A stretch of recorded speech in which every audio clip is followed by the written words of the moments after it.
मैंने कहा नमस्कार, सलाम वालेकुम और गुड इवनिंग। आपने मुझे मास्क निकालते हुए देखा। मैं देवी साहब से कह रहा था, देखिए मेरा इस शो पे आना ज़रा मुमकिन नहीं है, इसलिए कि मेरे दूसरे कमरे में हमारी जो हाउस हेल्प है उसको कोरोना हो गया कल रात में। हो सकता है हम उसके ज़िम्मेदार हैं क्योंकि हम फ्रंट लाइन वर्कर्स हैं। तो कहा गया है कि घर में रहना है तो आप मास्क पहन के रहिए। और ये जो कोरोना का सिलसिला शुरू हुआ है, इसमें जो जाने गई हैं, जो हम बचा सकते थे, इसलिए इसका गम हमको ज़्यादा है। मेरे बिरादरी के लोग, कई सर्जन्स बम्बई शहर के जिन्होंने हमने साथ में काम किया है, उन्होंने अपनी जान गंवाई। और हम ये जानते थे कि सेकेंड वेव आना ज़रूरी है, क्योंकि second wave has come in the most developed countries and it has come from back to back. But in India, we had 1 year's gestational period to cope up with this, but we were caught napping. And the people who matter to look for a part of the governance, at every level, they have failed miserably. They have violated all the norms. The ones who are talking from the top of the roof saying, follow these norms, have they obeyed these norms? And that is where we as doctors, we feel miserable. I have two roles to play today to talk about. I'm an educationist as well as a practicing doctor. In both the fields, people are at the receiving end. The kind of agony it is there, it cannot be expressed. We have made a fool of ourselves in the eyes of the whole world. And we are not ready to accept the reality. The figures are fudged. And the worst part that we could have ever imagined is Batra Hospital. About a couple of days ago, because there was no oxygen, 8 patients passed away. And in that, there was one senior doctor who died because for want of oxygen, who had been working in the COVID for last 1 year. And you should have seen the director of that hospital, a senior citizen, he was sobbing when he was talking to CNN.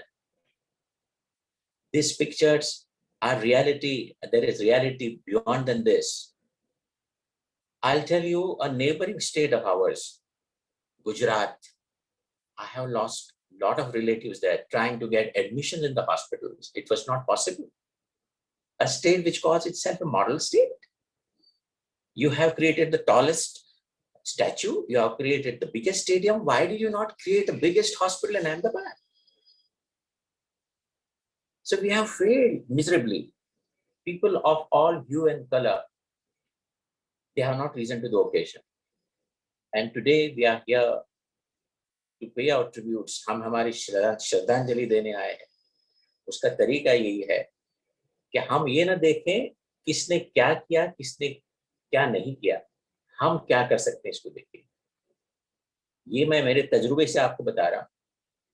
Maharashtra की सरकार ने हमसे कहा कि आपका जो यूनानी hospital, इसको मॉडर्न हॉस्पिटल क्रिएट कीजिए, और हमने किया उसको, और बड़े कामयाबी के साथ उसको चला रहे हैं.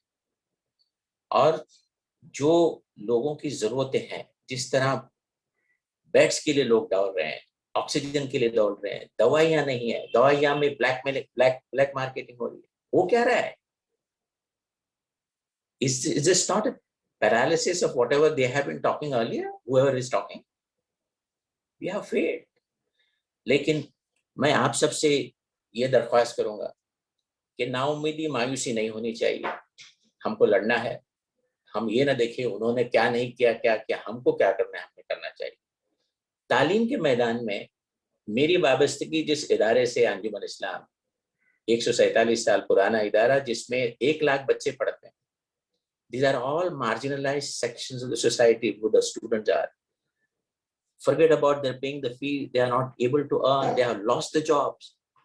And the kind of stories we get from our students, we feel that they are in a state of depression. These two vital fields, the education and health sector, has never been attended to. It's time that we all create an awareness. And I think people who were all involved in marketing, image projection, are at the receiving end, and this is the time we all should stand unitedly and work for whatever we can do.